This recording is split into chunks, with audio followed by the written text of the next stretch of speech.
Hola a todos, ¿qué tal? ¿Cómo están? Muy buenas noches. Aquí estamos, en Reserva para Dos. Después de un año realmente difícil, atravesados por esta pandemia, pero el objetivo y la intención es regresar con este ciclo una vez más para seguir redescubriendo, profundizando con personalidades, personajes a nivel nacional de la ciudad de Mar del Plata, personas destacadas. Y así arrancamos este Reserva para Dos dándole la bienvenida a la abogada, la doctora abogada penalista, la doctora Patricia Perelló. ¿Cómo le va? Buenas noches. Buenas noches, ¿cómo está usted? Bien, bueno. ¿Y usted cómo está? ¿Bien? Yo estoy bien. ¿Sí? Estoy bien, sí. Bien. Bueno, ¿podemos repasar un poco la historia de Patricia Perelló? ¿Cómo no? ¿De San Fernando? De San Fernando. ¿Y vino a Mar del Plata? Cuando terminé la primaria en Buenos Aires y mis padres por cuestiones de trabajo, mi padre vino a trabajar a Mar del Plata y nos vinimos a Mar del Plata. Y bueno, nada, es mi ciudad. Realmente yo no me siento marplatense, pero me siento muy cómoda en esta ciudad.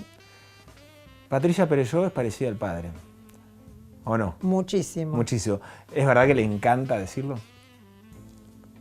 Mi papá era una persona ¿Parecida en la forma de ser o en lo estético? Estéticamente. Estéticamente. Muy parecida, nada más que mi papá me dio 1,90 m.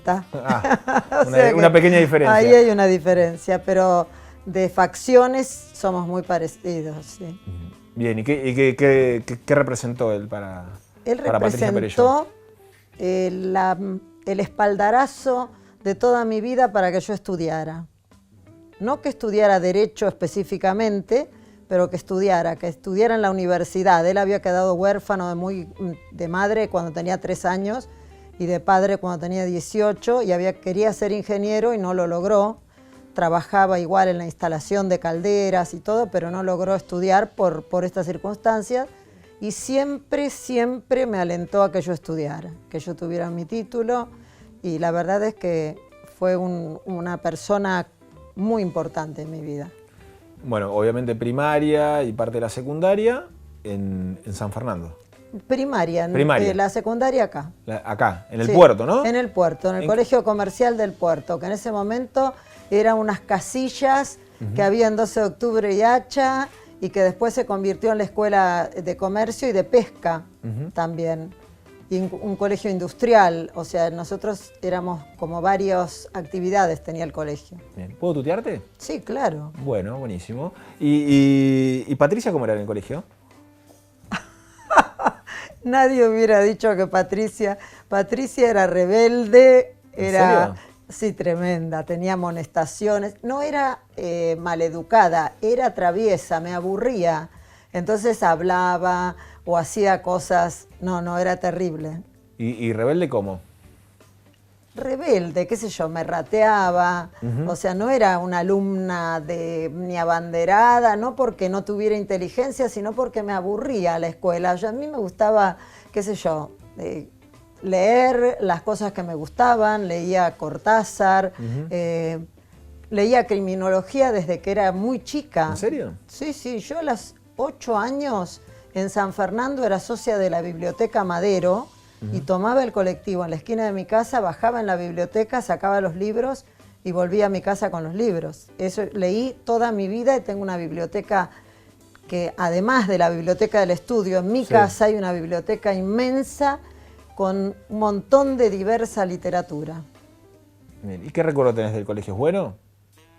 Sí, tengo buen recuerdo del colegio, sí. De la paciencia de los docentes también tengo buen recuerdo. Porque al final les caía simpática, o sea, no era de contestar, sino de hacer travesuras. Me aburría, entonces hacía travesuras. Patricia, no te enojes, pero por lo que contás y por un poco de lo que uno averigua previamente antes de entrevistar a alguien, vos cuando hemos hecho notas a través de los noticieros o en distintos casos que fuiste parte, cara de mala. Pero no sos así. No. Sos todo lo contrario. De hecho, la sonrisa que tenés ahora es la que por lo menos pregona hasta en el ámbito laboral permanentemente, por lo que entiendo, ¿no? Yo creo que, y lo decía hace muy poco, esta profesión te vuelve un poco áspero, porque realmente si vos pensás, lo cotidiano tuyo es el litigio. ¿Qué significa el litigio? Confrontar con un otro. Y en el tema de ser mujer, esto ha sido como ponerle un plus, porque en un mundo de hombres ser mujer es difícil. Entonces, al ponerle ese plus, uno tiene como que ponerse el uniforme de combate y salir de una cierta manera en algunas circunstancias. Yo me acuerdo que salí del túnel en el juicio de Schwartz y salía con 2 policías y me hicieron de un diario una caricatura porque parecía como que era, no sé, Terminator más o menos. Y la verdad que yo no soy así. Yo soy una persona que me gusta reírme, que me gusta divertirme, que me gusta conversar animadamente, pero bueno, trabajo en un tipo de actividad que requiere a veces esta litigiosidad, esta aspereza, que bueno, que a veces uno después termina pagándola con una fama que no es verdadera y hasta con una modalidad de actuar que tampoco es la esencia de uno, ¿no? Bien, y ya nos vamos a meter un poquito esto de cómo fue tu camino, tu desarrollo como profesional, siendo mujer en un ámbito también repleto de hombres, ya te veo el rostro, pero ¿por qué? Bueno, me decías que te gustaba mucho y leías libros de criminología. ¿En qué momento, o ya lo tenías tan claro, decidir, bueno, voy a ser abogada penalista? Yo lo tenía decidido desde que tenía más o menos 6 años. Primero porque veía una serie que me gustaba mucho, de un defensor, que era Perry Mason, un famoso defensor. Y después porque mi padre, que era una persona que para mí fue muy importante en mi vida, no porque mi madre no lo haya sido, sino porque mi padre tenía otra forma de ser y generó en mí un montón de cosas que fueron muy importantes. Mi padre tuvo un juicio muy grande con un hermano y yo lo acompañaba a él, a su abogado, y yo escuchaba, era muy chica y escuchaba todas esas, y el abogado después lo traicionó. Se vendió a mi tío y eso a mi papá le generó una debacle muy grande, muy grande.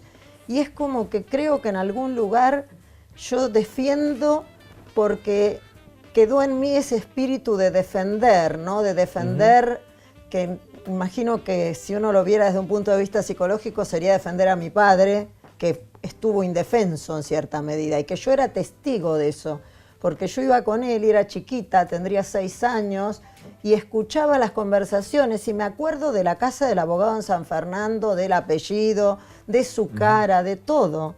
Y me acuerdo del resultado de todo esto y de después saber cuando era más grande cuál había sido el derrotero. Entonces yo ya ahí tenía decidido que iba a ser abogada penalista. Nunca lo dudé. En algún punto es como que encontraste algo como para hacer un poco de justicia de lo que te había pasado antes o a tu viejo, ¿no? Exactamente, exactamente. Defender es el ropaje que a mí me queda bien. Yo me siento cómoda en el rol de defensora. O sea, yo siento y me compenetro y no tomo todos los casos, porque yo siento que si no creo en el caso, me cuesta defenderlo. Yo defiendo con uñas y dientes los casos en los que creo, en los que estoy convencida. Eso es importante. No te voy a hablar de la general de los abogados, pero en el caso particular tuyo, ¿lo sentís así? ¿O te tenés que convencer de la persona que estás defendiendo o el caso que estás defendiendo? ¿Te tenés que convencer de esa verdad para defenderla? Tengo la posibilidad, porque soy una abogada particular, de elegir mis casos. Yo no tomo todos los casos que vienen a mi estudio, yo tomo los casos que a mí me parece que me siento bien tomando. Entonces, esos casos son los que yo estoy convencida o que la persona es inocente o que no es culpable de lo que está acusada, porque hay muchas variantes acá entre inocente y culpable. A lo mejor la persona cometió algo que no es eso por lo que... Bueno, eso hace que yo tenga la posibilidad de defender con mucha garra, que me ponga, como decías vos, mala, que parezca mala, que no lo soy. No, absolutamente. Pero bueno. Bueno, ¿y eso te pasó con Monzón? Eso me pasó con Monzón. Yo no lo quería Monzón de antemano porque no me gusta el box, porque me parece un deporte brutal. Me parece que si eso lo hacen 2 personas fueran de un ringside es algo delictivo y bueno, se permite. O sea, yo he visto la historia de boxeadores como Alejandro Laborante, de un cubano que se llamaba Benny Kid Pared, gente que ha muerto por el box. Realmente es un deporte brutal. Y no lo quería Monzón. Yo estudiaba con un compañero que era comentarista de deportes y que, bueno, el tema se hablaba mucho, el tema Monzón. Y realmente cuando lo fui a ver con prejuicios, cuando Jorge de la Canale me dijo que lo acompañara, que íbamos a ir a la comisaría sexta a ver a Monzón, yo no iba con una buena predisposición. Iba con una predisposición negativa, no respecto del hecho, sino respecto de la persona. Yo no era un desconocido para mí, Monzón era alguien no conocido personalmente, pero que tenía, bueno, un reconocimiento público. Y cuando llegué a la comisaría lo vi con unos shortcitos como de pijama, todo enyesado, tenía un hematoma muy grande, oscuro en la pierna detrás. Y es como que empecé de a poco a ver una persona, no a ver el mito, ni el boxeador, ni mucho menos. Y cuando empecé a hablar con él, yo iba mucho a Batán a verlo. La persona que en general lo entrevistó para el juicio, para todo, era yo. Y lo grababa y conversaba con él. Y es como que uno empieza a quitar todas esas ropajes de mito, ¿no? Y empecé a ver a la persona. Y que me contara, y que me dijera, y que me explicara, que me hablara de su hijo, y que yo conociera a sus hijos, porque sus hijos, los que vivían en Santa Fe, venían mucho a visitarlo, la hija, los hijos, todos.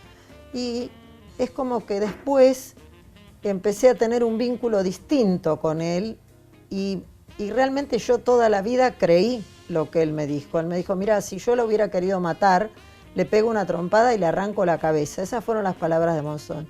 Nos caímos los dos del balcón y todo lo que tenía Monzón de heridas, a mí me daban la pauta que Monzón se cayó del balcón. Y que bueno, Monzón era una persona con un físico privilegiado y Alicia Muñiz no. Alicia Muñiz era una mujer mucho más frágil y bueno, uno murió y el otro se lesionó.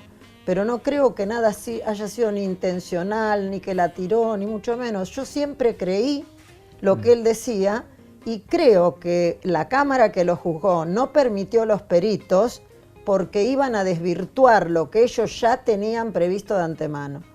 Entonces, creo que además Monzón no tuvo nunca un juicio justo. Y muy joven eras vos. Ahí, Yo ¿no? era muy joven. ¿Sí? Sí. Y un caso tremendo, con una exposición mediática infernal. Sí, realmente fue un caso que a todos los que nos estuvimos involucrados nos dio una notoriedad impresionante. Yo iba a cualquier supermercado y salía la gente a mirarme por entre las góndolas o me paraban en la calle, o he ido a Europa y aparecía en televisión, qué sé yo, en España, en Mónaco, en cualquier lado. Monzón tenía trascendencia y tocó esa trascendencia a los que estuvimos a su lado. Es decir, no nos la creamos porque la realidad es que era él el que nos transmitió toda esa fama, toda esa repercusión pública, ¿no? Hablaste de mitos, pero bueno, una de las cosas que se decían en aquel momento era que, bueno, como que te habían convocado para defender a Monzón porque eras mujer y para sensibilizar al tribunal, algo de eso. Bueno, eso sería subestimar en mucho mi inteligencia, ¿no? La verdad que hubiera sido un aparato decorativo. La verdad es que a mí me tocó... Pero te da bronca cuando se dijo todo eso. A mí me da mucha bronca porque en verdad yo me tuve que asesorar en todo el tema médico y si ustedes buscan los archivos van a ver que yo interrogué a todos los médicos. Entonces, interrogar a un médico implica que yo tengo que saber la pregunta, pero que además tengo que saber qué me va a responder para ver qué le voy a repreguntar, no simplemente tener un libreto de preguntas. Entonces yo estudié perfectamente todo lo que tenía que ver con la rótula, todo lo que tenía que ver con el músculo esternocleidomastoideo, todo lo que tenía que ver con toda la anatomía, que no era exactamente mi materia, para poder preguntar en el juicio. Y lo hice de una manera que verdaderamente creo que fue un buen desempeño. De hecho, muchos medios dijeron que era como una sorpresa, porque en realidad pensaban esto, que a mí me habían puesto como un tipo florero, para que diera la figura femenina Sí, sí, sí, sí. Y no era así.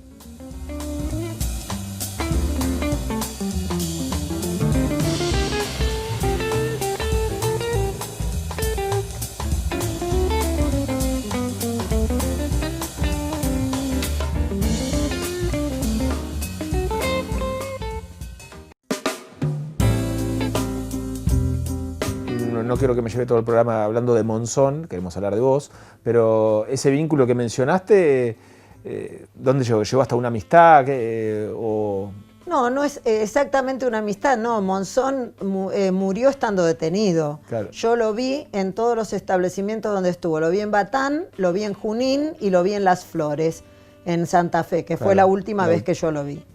No, pero había como confianza. Él nunca supo decir bien mi apellido.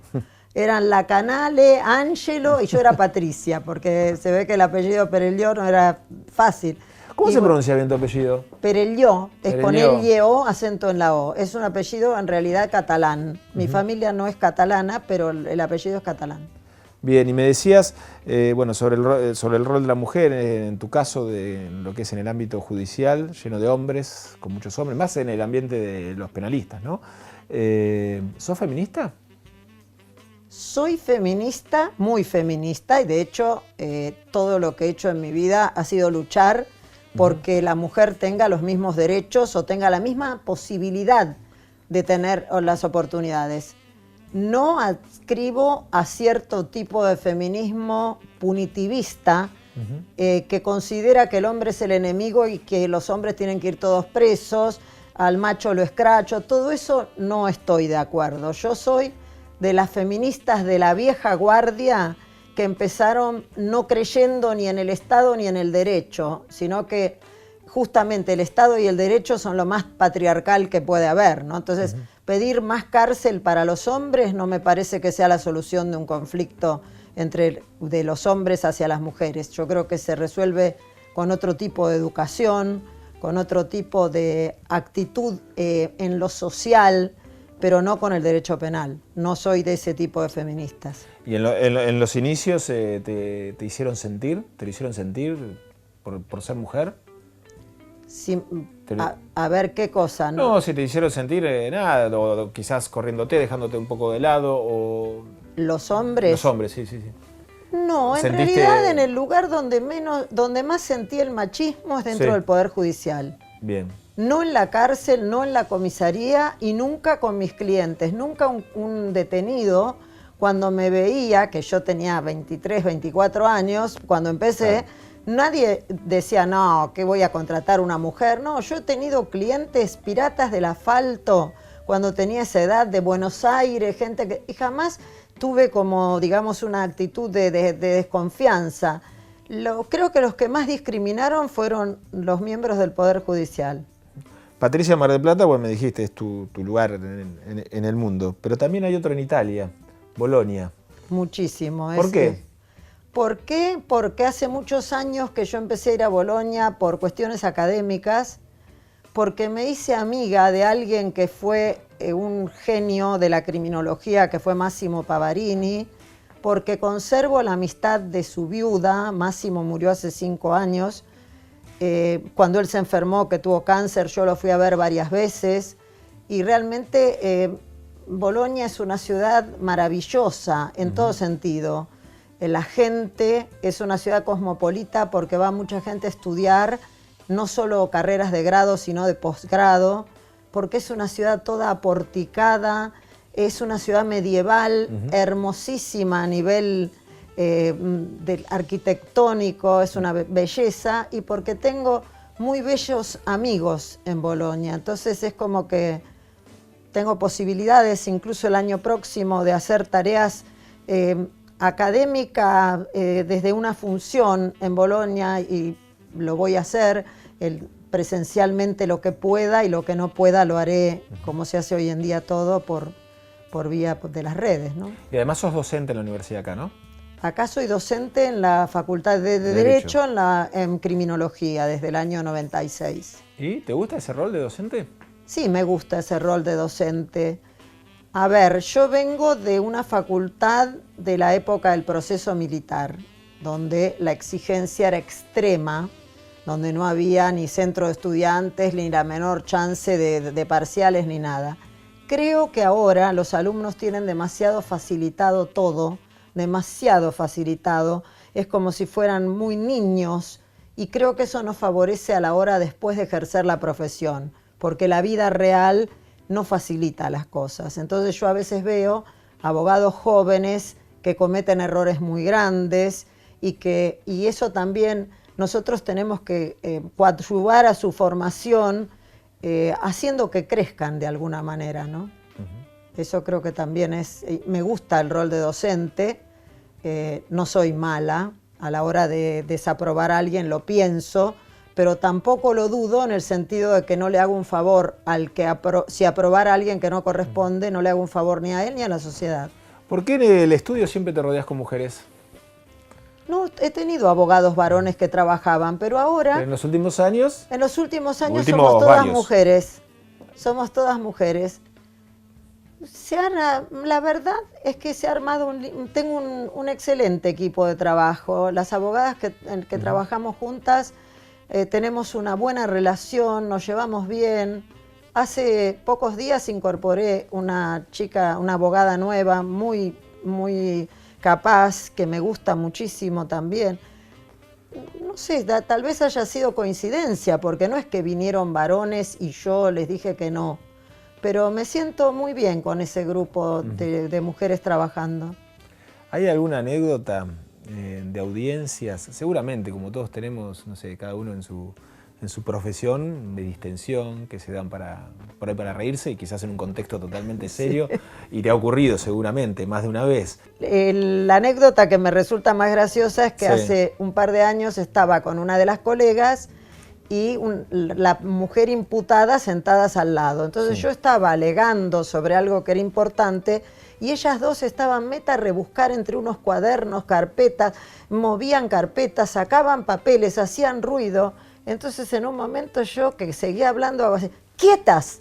Como te digo que no, y las dos se quedaron así duritas, porque yo no es que les dije, bueno, a ver, ¡quietas! Les dije, no, realmente fue gracioso. Pasan esas cosas porque, a ver, el juicio oral, no hay replay, yo no puedo poner pausa, todo lo que sucede, si uno no se da cuenta, no escucha, no pregunta, ya pasó. Si el testigo dijo algo y uno no lo escuchó y siguió hablando, decir, bueno, vuelva para atrás. No, no es así. Entonces hay que estar en una permanente atención. Y si uno le habla a los jueces, trata de que los jueces capten la atención sobre uno, como para que escuchen lo que uno está diciendo y bueno, nada, poder receptar, ¿no? Por eso en ese momento me distraían a mí, los distraían a los jueces, que eso era lo que más me molestaba, ¿no? Bueno, seguramente muchos de los que están del otro lado la conocen a la doctora y lo que creo que menos se van a imaginar es que tocaba no sé si lo sigue haciendo, un tambor africano, el djembe, ¿es? Tocaba djembe, iba a clases de djembe. De djembe, mirá vos. Sí. ¿Y por qué? Por ese lado. Porque me gusta, por ejemplo, para acompañar, pero bueno, ahora no lo estoy haciendo. Hace un tiempo largo que me dedico a la fotografía. Sí. Y tengo una página de fotografía en Instagram verdaderamente... ¿Cómo es la página? Ya que estamos, vamos a... Pere Shots. Pere Shots, como los shots de disparar la fotografía. Muy bien. No, mi hijo, que es músico, se le ocurrió buscar un nombre, ¿cómo es? Pere Shots. Y realmente me gusta mucho la fotografía de retrato y la fotografía de calle. Y hago mucha fotografía de retrato y de calle. Realmente me gusta mucho y es algo como que me apasiona mucho, editar fotos, sacar fotos. El otro día fui a sacar unas fotos de el homenaje que hay de los submarinistas de Lara San Juan y saqué... Hay lindos murales también. Hay un montón había banderas de todo tipo. Ahí fotos, en la base naval. En la base. Sí. Y fui y saqué fotos de una bandera que está como hecha andrajos y de distintas cosas. Y justo está en el monumento que dice Memoria, Verdad y Justicia y las banderas como... Y me pareció que era lindo como para... Vos sabés que me queda re poco tiempo, estamos para charlar horas. ¿Qué te quedó pendiente? O en algún caso, si este caso lo quise haber agarrado, o en la vida que te quedó pendiente? O pendiente como para concretar. No, Hay cosas que sí, otras no se pueden. yo creo que para concretar es seguir haciendo lo que estoy haciendo. Es decir, siempre que perseguí mis sueños, tal vez sería retomar el yembe, diríamos, pero no es algo importante. Lo que es importante es lo que estoy haciendo, la profesión, mis hijos, que son las personas que quiero más en este mundo. Tengo muy buenos amigos y tengo muy buen vínculo con mis amigos, pocos, pero buenos. Y seguir con la fotografía como pasión, que verdaderamente es algo interesante. Y bueno, yo estudio italiano permanentemente, yo ya rendí todos los niveles, pero sigo estudiando, estudio fonética, estudio gramática, me gustaría poder hablar italiano como una italiana verdadera. Y nada, no sé, hacer más cosas por la gente, tratar de lograr que la justicia mejore un poco, que haya verdaderamente que haya justicia. No sé, desde el lugar que a uno le toca, aunque sea un pequeño lugar, ¿no? Desde ese lugar, cada uno desde el suyo puede lograr que la sociedad tenga un cambio favorable, ¿no? Bien. Bueno, Patricia, te voy a invitar a brindar, mira, con este vino que es de Con todo un gusto. viñedo, creo que es uno de los viñedos más australes del planeta. Ah, buenísimo. Sí, de Buenísimo. la bodega de Viñas Nantifoll. Ahí está, es un Pinot Noir, es un vino muy suave, vas a ver que te va a gustar mucho. va a Pero no te gustar. quiero condicionar, no te No, quiero no, no, condicionar. bien. Bueno, pero ¿por qué brindamos? Por la vida. Ujú. Vamos a brindar por la vida, que en este momento más que nunca me parece que es importante. Me encanta.